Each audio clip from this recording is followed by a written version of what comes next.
Vamos rápidamente a nuestras Biblias. Si trajo Biblia, vaya a Mateo 25, 14 al 19.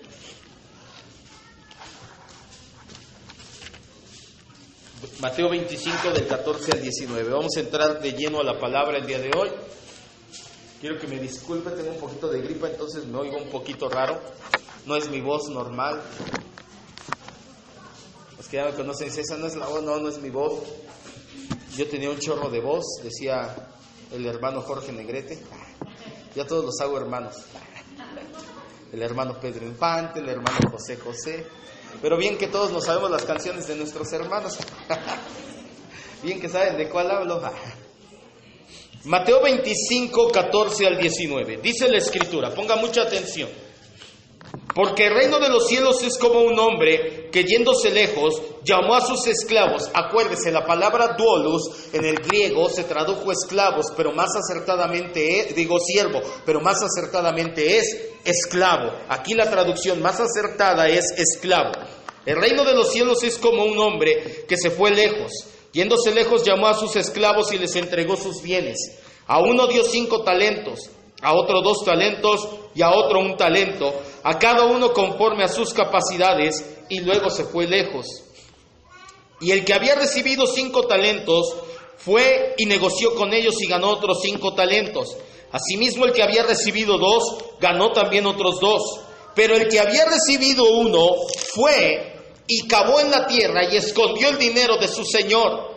Después de mucho tiempo vino el señor de aquellos esclavos y arregló cuentas con ellos. Vamos a orar, cierre sus ojos, por favor. Y vamos a reconocer que estamos en las manos de nuestro Dios. Y vamos a reconocer que es el Espíritu Santo quien infunde esta palabra en nuestro ser, en nuestro corazón, y la lleva a que parta nuestro tuétano, nuestro espíritu, dice la Escritura, nuestras coyunturas, hablando acerca de que discierne nuestros pensamientos, nuestras intenciones, nuestro corazón lo parte en 2 para que caiga la palabra en buena tierra y dé fruto al 100%. Esa es nuestra oración, Señor, y será siempre. Que no solamente nos permita tener sana doctrina, sino que la sana doctrina nos lleve a ser como Jesucristo siempre, pues si no únicamente tendríamos conocimiento teológico vacío.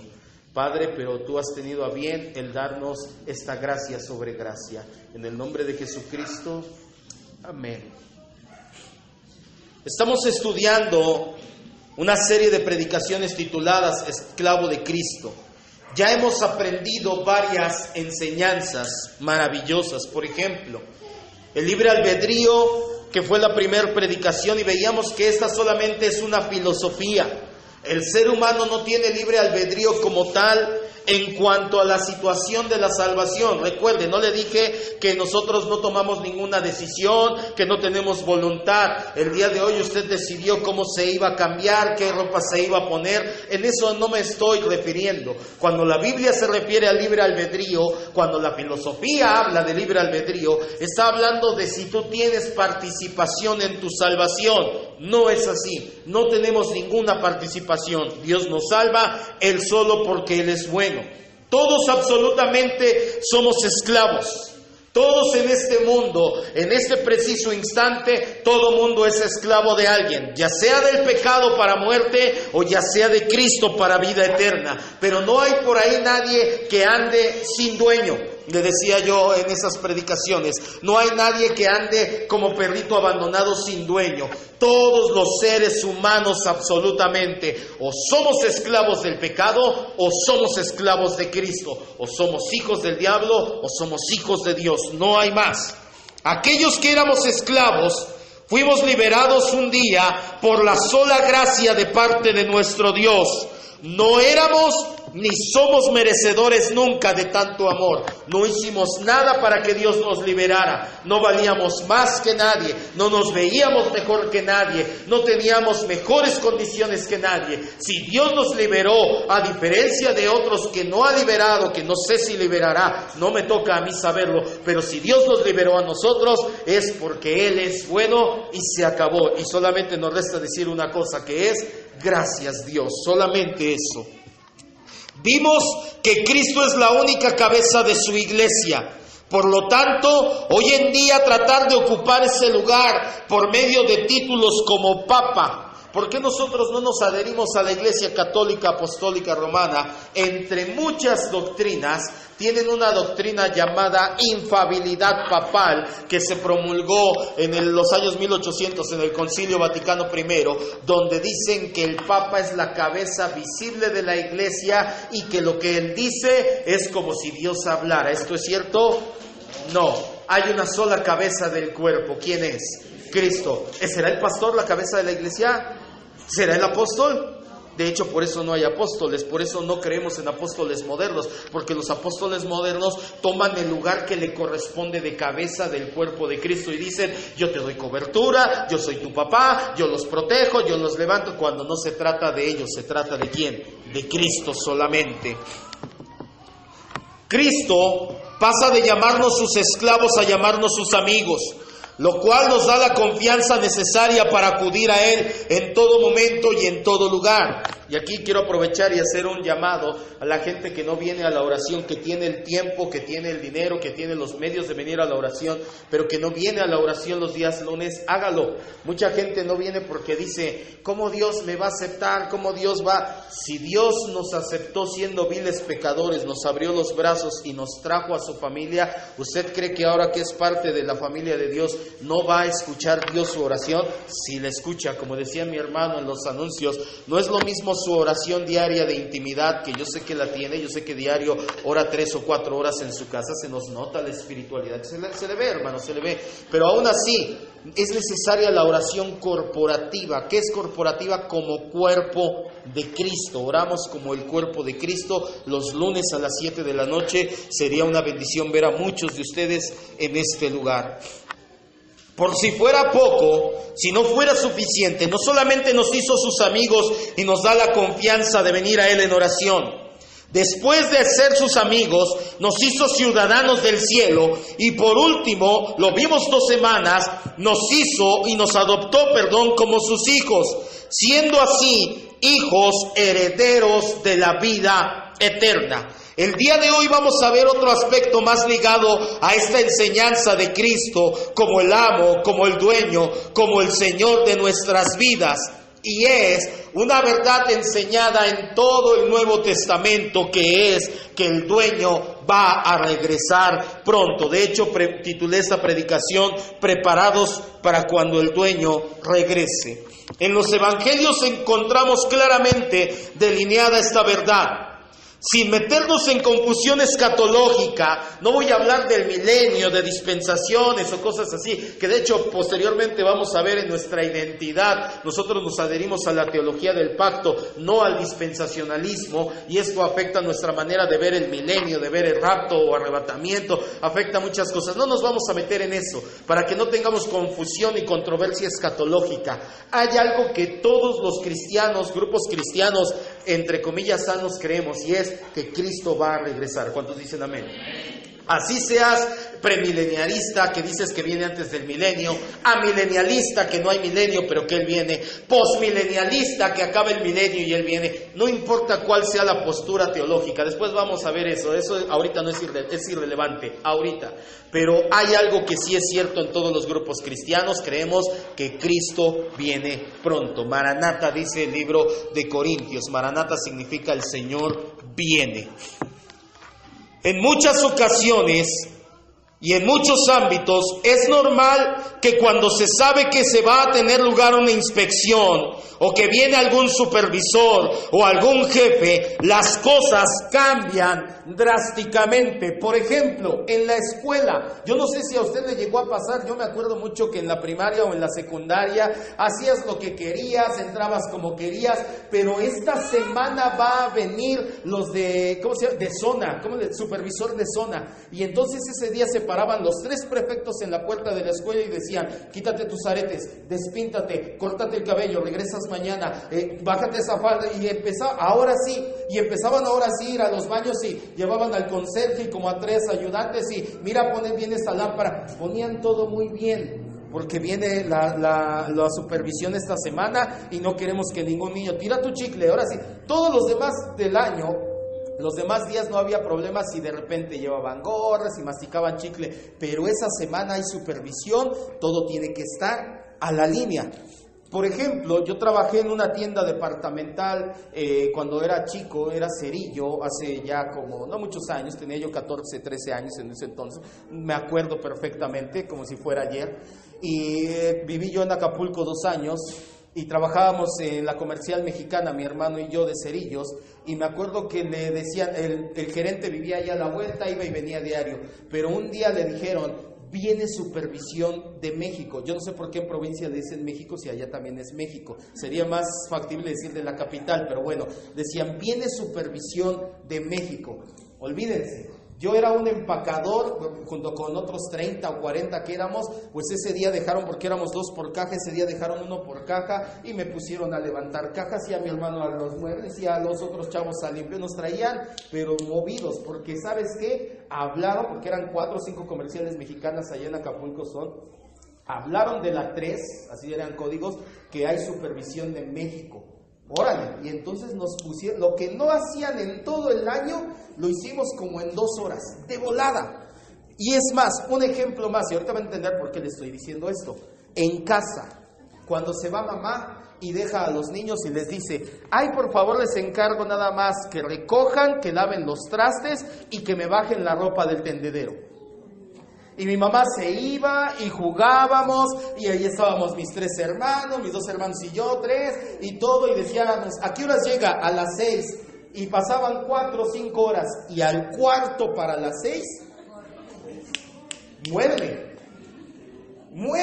Y ahí veías todos arriba bajando la ropa, y todos que y llegaba mi mamá y no pasó nada, aquí todo está excelente.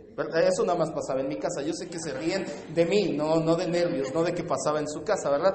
Yo sé que ustedes les dejaban encargado algo y decían: vamos a hacerlo, ahorita no hay ningún problema. Todas estas situaciones tienen algo en común.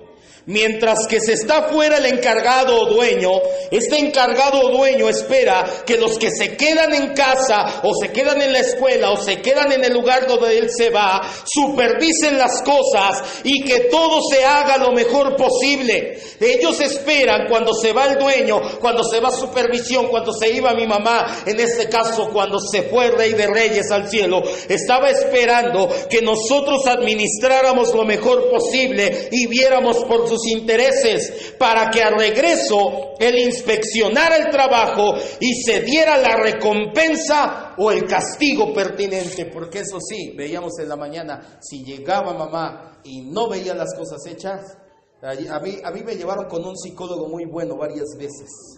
Tenía forma de chancla, no sé si a usted le llevaron. Y entonces, si no lo hacías, ahora sí, chanclazo, y en el mero lomo para que ardiera. ¡Oh! Me estoy destraumando, es lo que callamos los pastores traumados esta vez. Cuando hay una supervisión, cuando sabes que va a haber una supervisión y llegan los dueños, llegan los encargados, los administradores, en este caso llegaba mi mamá, te dan o tu castigo o tu recompensa pertinente. Hace tiempo estudiamos la parábola que acabamos de leer, solamente leímos un fragmento, no la vamos a leer toda ni nos vamos a entrar todo en ella. Esta parábola se llama de los talentos y tiene una enseñanza central. Es simple su enseñanza, pero al mismo tiempo es impactante. ¿Qué estás haciendo con lo que Dios puso en tus manos? ¿Por qué lo retomamos ahorita? Porque estamos hablando de una serie llamada Esclavos de Cristo. Cuando tú eres esclavo tienes un dueño. El dueño es Cristo. El dueño no está. El dueño se fue. Pero el dueño nos dejó encargados 10, 5, 2 o un talento a cada uno de nosotros. Indiscutiblemente a todos los que somos sus hijos, Dios puso algo en nuestras manos. ¿Qué estás haciendo mientras el dueño no está en casa? De eso se trata esta parábola y de eso se trata esta enseñanza el día de hoy. La imagen que nos muestra esta parábola es clara. El amo representa a Jesucristo. Su ausencia prolongada nos muestra el tiempo que transcurre entre su ascensión al cielo y su segunda venida física a la tierra. Escuche bien, en el libro de Hechos 1, después lo lee en su casa, dice la Biblia que los ángeles se pararon y dijeron: ¿qué miran, varones galileos? Así como han visto a Jesús irse al cielo, así lo verán regresar del cielo. Cuando el amo se va, representa el tiempo en que Cristo ha ascendido al cielo a la diestra del Padre, pero que un día Cristo volverá. Esto se llama la segunda venida de Cristo. Los esclavos somos aquellos que creemos en su nombre para salvación por medio de la fe, y que nos ha encomendado el Señor a ser mayordomos. Nos ha puesto como administradores de los muchos recursos, habilidades, bendiciones y oportunidades que nos ha delegado. El día menos pensado, el dueño y Señor de todo nos llamará a rendir cuentas de nuestra administración. Hay una verdad ineludible y quiero que me vean. Un día Cristo va a regresar, y ese día Cristo nos va a llamar a cada uno a cuentas y nos va a decir: ¿qué hiciste con los talentos que te di? Eso va a pasar, sí o sí, aunque usted no lo crea, aunque usted diga yo no creo que esto vaya a ser así. Es algo que vemos en la Biblia.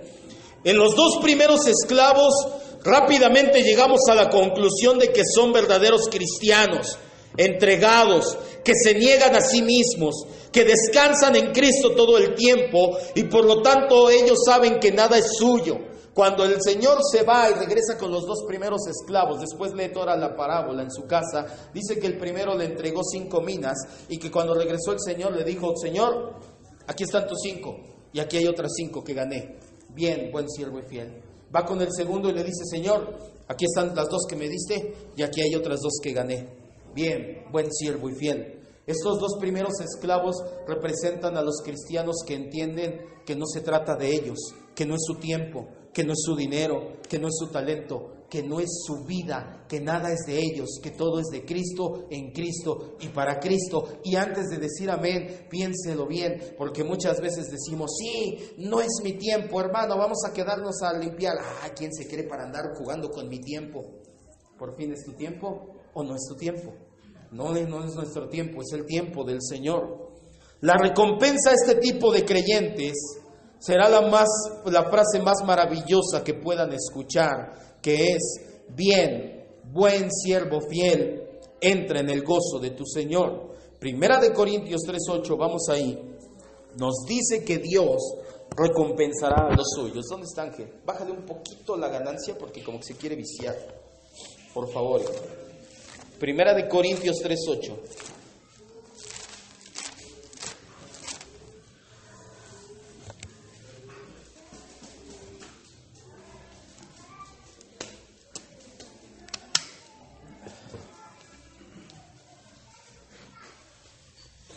Sería maravilloso, va a ser maravilloso. Ahí está.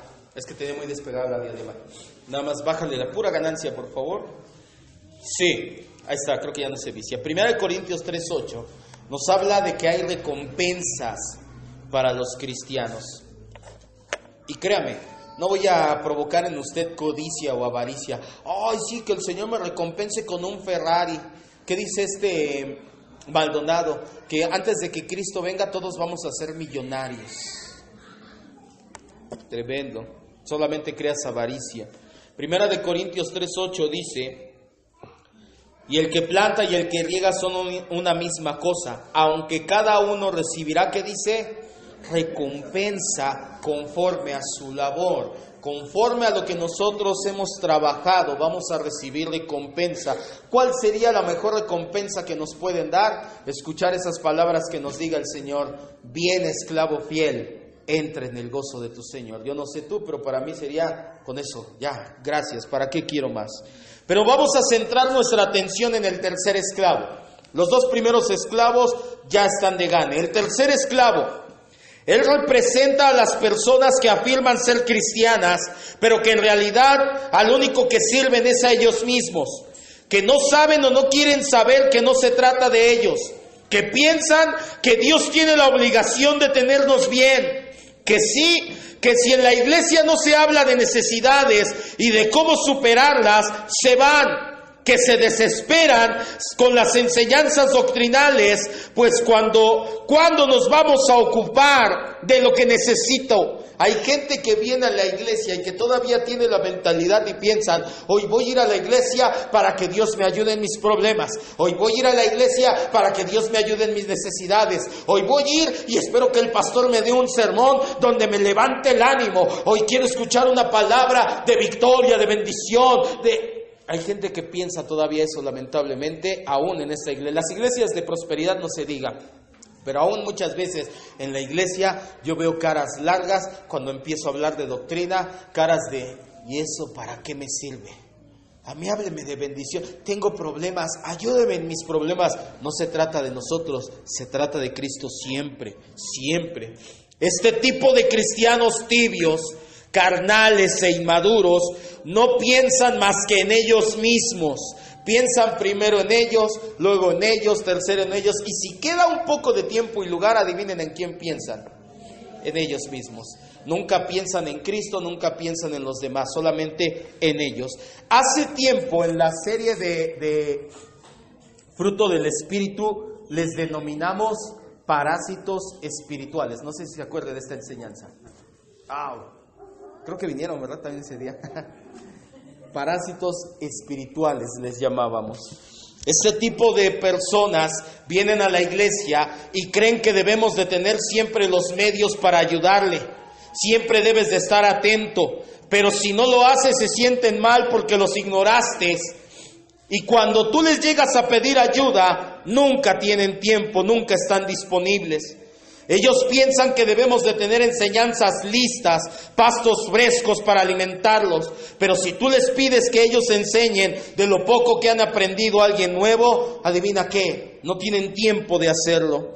Ellos creen que debemos de tener la energía de escuchar los mismos problemas una y otra vez. Y lo peor es que anhelan soluciones mágicas. Pues cuando les llegas a decir, renueva tu mente, congrégate, discipúlate, ven y sé renovado, nunca tienen energías ni tiempo para venir. Y como no se les da una solución mágica, definitivamente dejan de venir o vienen de mala gana. Vienen solo a criticar a los demás y sobre todo al pastor que no tuvo amor para darle una solución a sus problemas. Lo más probable es que este tipo de personas hasta hablan mal de la iglesia, de los hermanos a sus espaldas. Debemos de estar siempre a tiempo y a disposición de ellos, o se sienten agredidos y mal atendidos y piensan hasta en irse de la congregación porque nadie les pone atención. El tercer esclavo en la parábola de los talentos era un parásito más, que desaprovechó las oportunidades que se le dieron. La respuesta que le dio al dueño demostró que no solamente no le amaba, sino llegó al extremo de calumniarlo. Vamos a regresar a Mateo 25 para que vean la respuesta que le dio.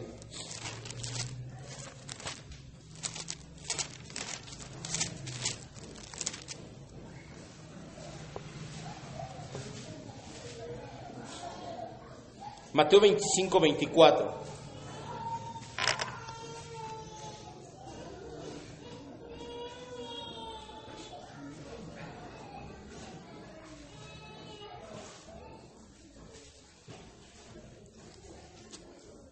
Mateo 25, 24 y 25. Escuche, el tercer siervo, el tercer esclavo era un parásito. El tercer esclavo era alguien que desaprovechaba las oportunidades y que no sabía administrar lo que Dios le dejó. Él decía que le amaba, como muchos decimos muchas veces que le amamos, pero la respuesta solamente nos deja ver no solamente que no le amaba, sino que lo calumnió.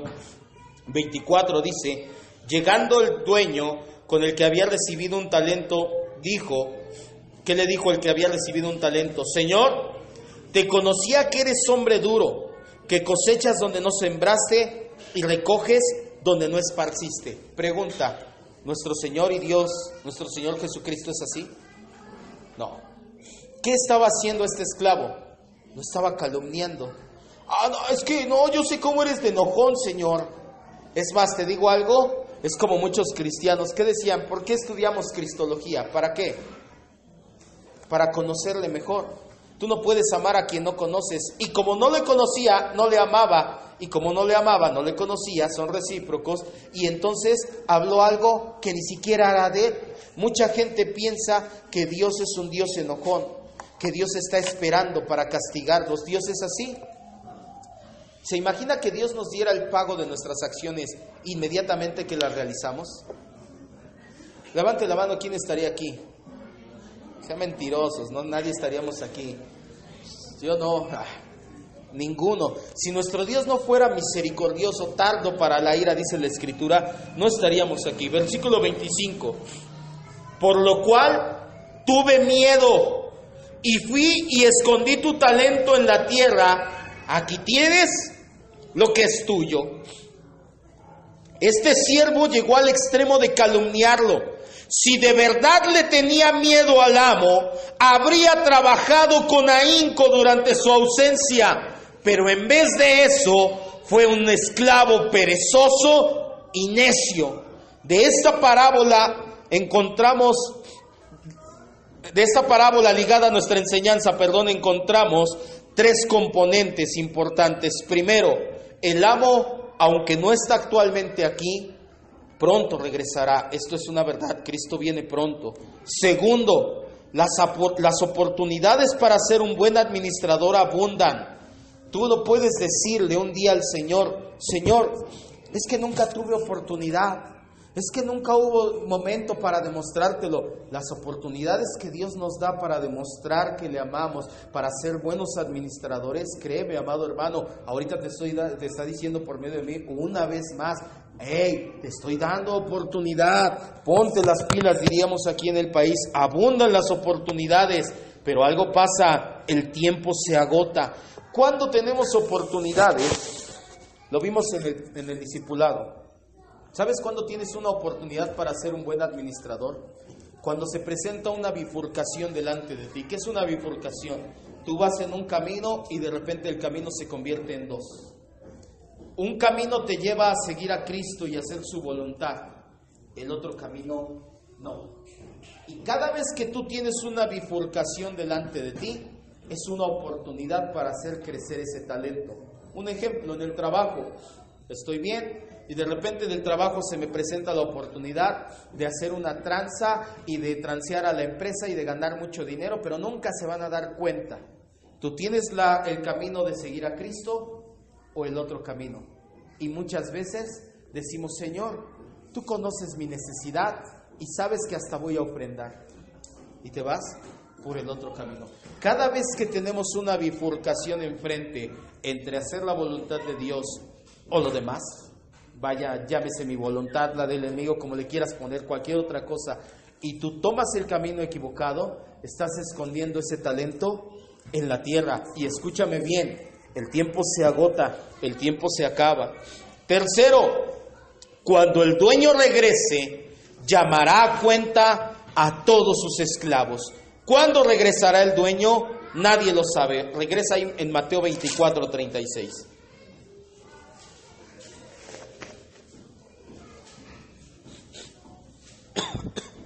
Mateo 24:36.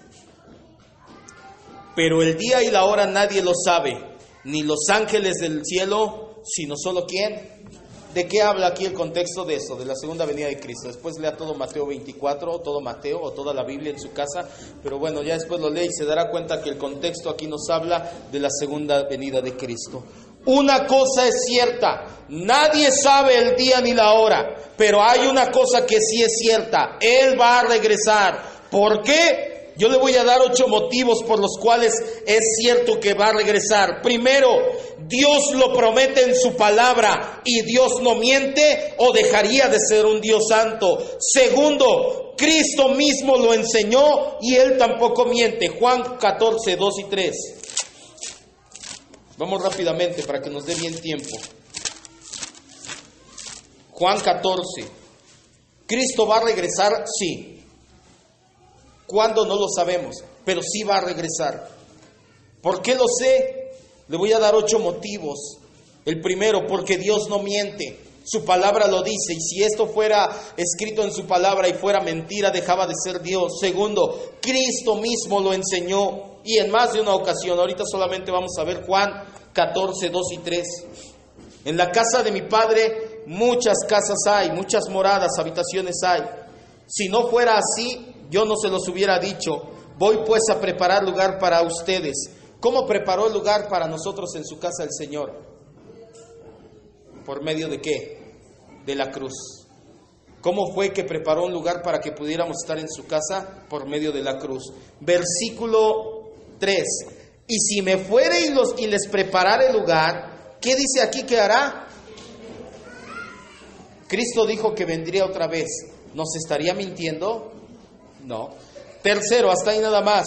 El Espíritu Santo da testimonio de que Cristo va a venir pronto. 1 Tesalonicenses 4:16.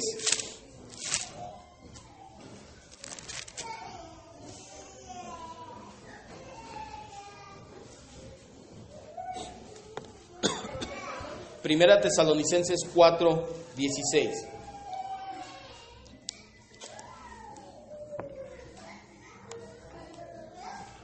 y 17. Así es.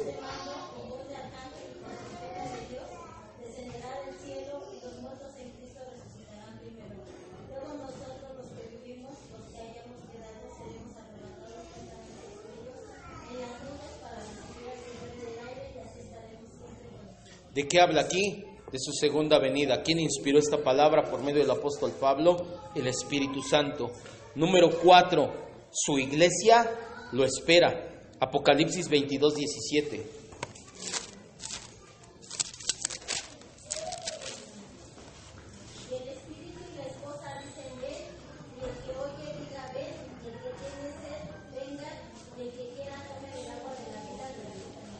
Dice que quién y quién dicen, el Espíritu y la esposa le dicen a quién, a Cristo, ven, ven Señor Jesús, ven pronto. La corrupción del mundo lo demanda, Juan 5:28 y 29.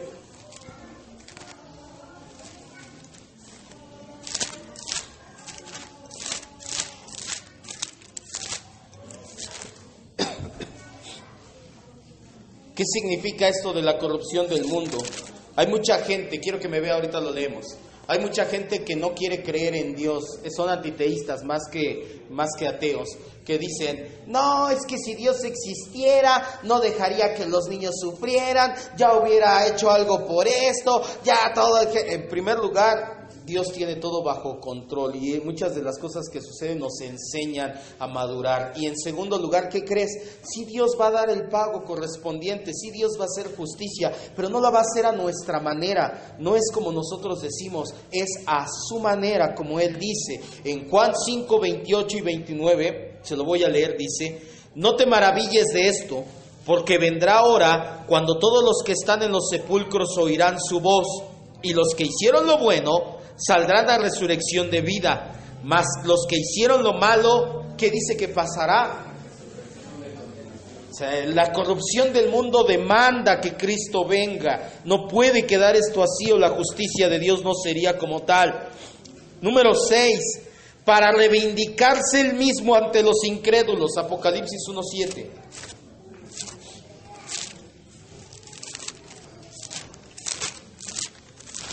¿Qué significa reivindicarse él mismo frente a los incrédulos? ¿Qué hicieron los incrédulos la última vez que vieron a Cristo? Lo vieron en la cruz y ¿qué dice que hacían?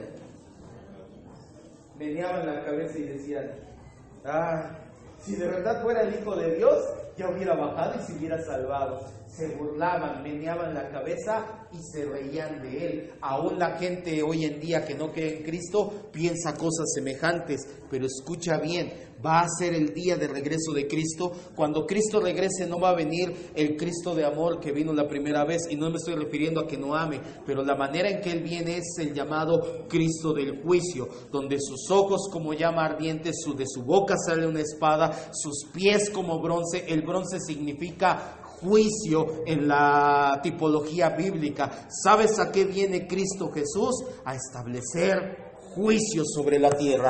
Apocalipsis 1:7 dice, he aquí que viene con las nubes y todo ojo le verá, y los que le traspasaron y todos los linajes de la tierra harán lamentación por él. ¿Sabes qué dice la Biblia? Que va a haber personas que le digan a las piedras, cáeme encima, que le digan a la tierra, trágame, de ver al Cristo de la gloria, al Cristo del juicio, y van a preferir que les caiga una piedra encima. Número 7, para ejecutar condena a Satanás, Apocalipsis 20:10.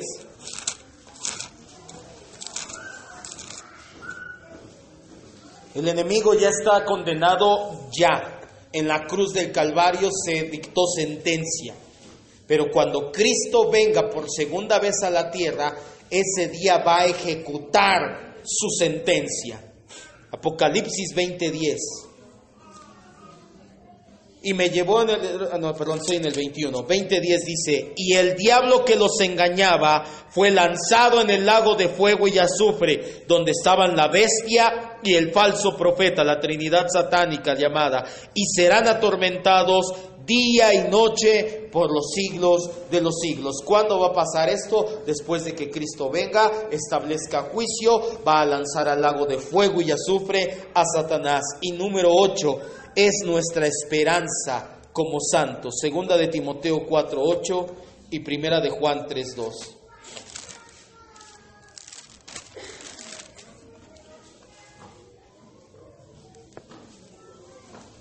Segunda de Timoteo 4:8 y primera de Juan 3. Segunda de Timoteo 4:8, se lo leo, dice: por lo demás me está guardada la corona de justicia, la cual me dará el Señor, juez justo, en aquel día. ¿Cuál día? Cuando Él regrese y establezca su juicio. Y no solo a mí, sino también a todos los que aman su venida. Y primera de Juan 3:2 y 3 dice: amados, ahora somos hijos de Dios, y aún no se ha manifestado lo que hemos de ser.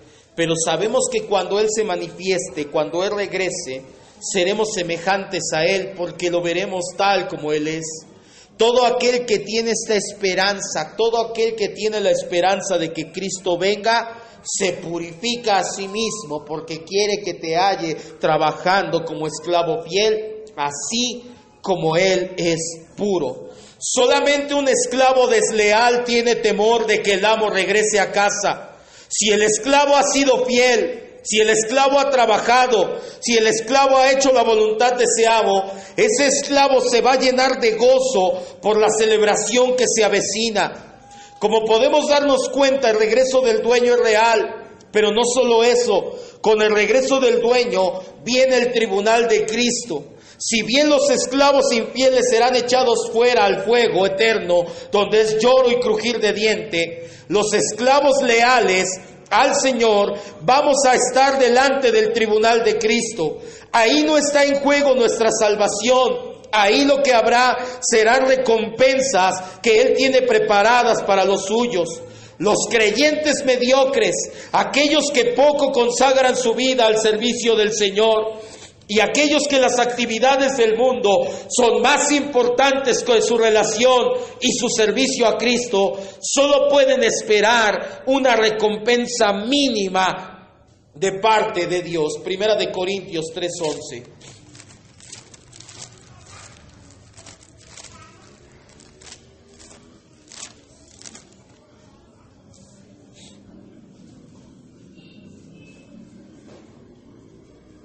Primera de Corintios 3:11 al 14.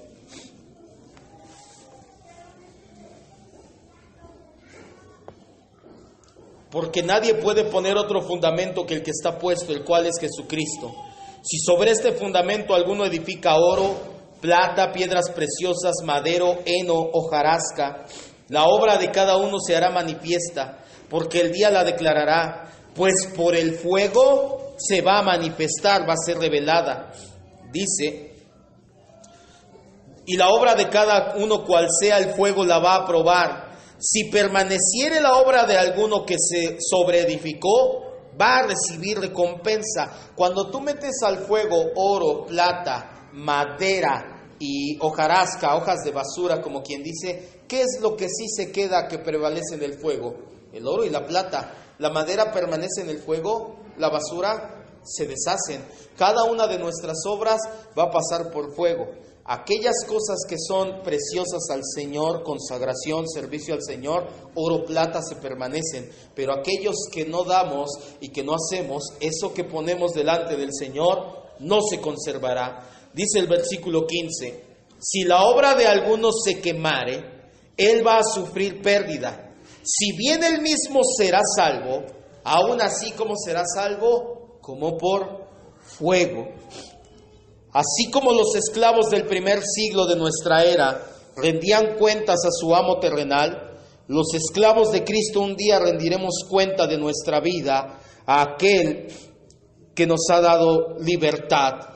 Pablo es un ejemplo de alguien que entendía a la perfección esta verdad. Se negó a sí mismo una cantidad de veces inimaginables, porque el único anhelo que tenía era siempre agradar a su dueño. Quiero que leamos una cita más, Hechos 21, 10 al 14.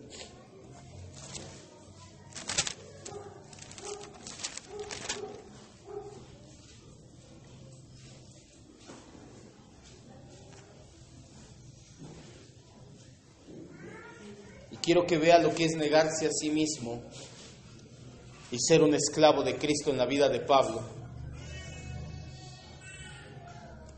Y este solamente es uno de muchos ejemplos. Hechos 21 del 10 al 14. Permaneciendo nosotros allí, dice, algunos días descendió de Judea un profeta llamado Agabo, quien viniendo a vernos tomó el cinturón de Pablo y atándose los pies y las manos dijo, esto dice el Espíritu Santo, así atarán los judíos en Jerusalén al varón de quien es este cinto y le entregarán en manos de los gentiles. El profeta Agabo estaba profetizando el futuro de Pablo. El profeta Agabo no sabía de quién era ese cinto. Dijo, ¿saben qué? El dueño de este cinto va a ser atado y va a ser entregado a los gentiles. Dice el versículo 12. Al oír esto, ¿quién escribió aquí? Lucas. Le rogamos nosotros y los de aquel lugar que no subiera a Jerusalén. Entonces Pablo respondió, ¿qué hacen llorando y quebrantándome el corazón? Porque yo estoy dispuesto no solo a ser atado, aún a morir en Jerusalén por el nombre del Señor Jesús. Y como no lo pudimos persuadir, desistimos diciendo, hágase la voluntad del Señor. Cierre sus ojos, por favor.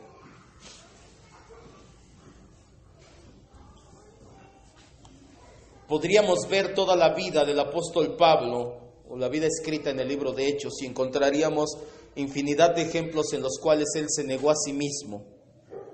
Tomó su cruz y siguió a Cristo como buen esclavo, pues él entendía que venían recompensas futuras. En el libro de Romanos, él escribió, las aflicciones del mundo presente no son comparados en nada con la gloria venidera. Él entendía perfectamente que el amo va a regresar un día. Él no estaba esperando hasta el último momento y quita esa mentalidad, como te platiqué al principio, de mentalidad de escuela primaria o de tienda departamental o de niño de 10 años, de ya cuando vea que llega mi mamá hago las cosas, porque nadie sabe el día ni la hora y en el momento menos pensado es una realidad y una verdad. Cristo va a regresar, Cristo va a venir y lo primero que va a hacer con los suyos es pedirnos cuentas. Y es tiempo de que, como el apóstol Pablo lo hizo, dejemos de ser cristianos infantiles, dejemos de pensar egoístamente y comencemos a pensar solo en nuestro dueño, en nuestro Señor Jesucristo. Es tiempo de entender, no solo en nuestra mente, sino también en el corazón, que no se trata de mí, ni de mis deseos, ni de mi vida, que se trata única y exclusivamente de Cristo, de su causa, de su evangelio, de su reino. Es tiempo de aceptar el señorío de Cristo de forma voluntaria, de aceptar su buena, agradable y perfecta voluntad. Es tiempo de renunciar a nuestra propia vida, de entender que cueste lo que cueste, es mucho mejor estar con Cristo. Como el apóstol Pablo dijo, me va a costar mi vida, no importa, prefiero estar con Cristo. Aún estamos a tiempo de elegir voluntariamente Caminar por el camino de rechazo, de vergüenza, de sufrimiento, de soledad, de traición, de negación, de insultos, de persecución, incluso de agonía mental o hasta de la muerte por amor a Jesucristo. Aún estamos a tiempo, porque cuando el dueño regrese y nos llame a rendir cuentas, va a ser demasiado tarde para arrepentirnos y tratar ahora sí en ese momento de vivir para Él y de agradarle solo a Él. Cuando el dueño de nuestras vidas nos llame a rendir un balance de lo que le estamos administrando, ¿qué cuentas le vamos a rendir? ¿Lo vamos a calumniar como el esclavo infiel? ¿Vamos a poner pretextos necios? ¿O le diremos, aquí está, Señor, lo que me diste con tus intereses? Yo no sé tú, pero yo prefiero escuchar un buen esclavo fiel, entra en el gozo de tu Señor, a escuchar al amo decir, átenlo y échenlo a las tinieblas. Aún estás a tiempo, amado hermano. Somos sus esclavos y Él nos ha dejado la administración en este tiempo, pero un día Él va a regresar y ese día nos va a pedir cuentas de lo que hemos administrado. Aún estás a tiempo de que el Señor sea lo más importante, lo único en tu vida. Aún estás a tiempo de quitar todo estorbo, de quitar toda la basura, de quitar todo aquello que te impide tener verdaderamente una relación y conocer a Cristo. Aún estás a tiempo de venir el lunes a la oración. Aún estás a tiempo de venir el miércoles a entender doctrina. Aún estás a tiempo de venir el domingo en la mañana a ser renovado de tu mente. Porque el día que el Señor regrese, tú no vas a tener un pretexto que valga delante del Rey. Y cualquier pretexto que pongas será necio o peor aún será una calumnia. Porque tiempo, medios y la forma de hacer, Dios nos las ha dado desde siempre. Aún estamos a tiempo, hermano. Cierra tus ojos, por favor, y oremos y digámosle, Señor, anhelamos escuchar de parte tuya, bien, buen siervo, fiel. Pero esto solamente se logra por Cristo en nosotros.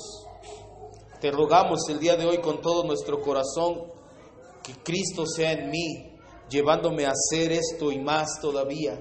Que Cristo sea en mí, llevándome a negarme a mí mismo. Que Cristo sea en mí, llevándome a entender que no es mi vida, que no es mi tiempo, que no son mis recursos, que aún ni siquiera son mis hijas. No es mi esposa, son hijas tuyas, y que yo solamente soy el responsable y administrador de sus vidas para que ellas te conozcan. Que Cristo en mí nos sea llevándonos a entender todo esto y a vivirlo verdaderamente. Es nuestra única petición el día de hoy, Señor. Pues una verdad es inevitable, tú vienes pronto a pedir cuentas a tus esclavos. Y como esclavos que nos compraste, estás en todo el derecho de pedirnos cuentas. Queremos escuchar de parte tuya, bien, esclavo fiel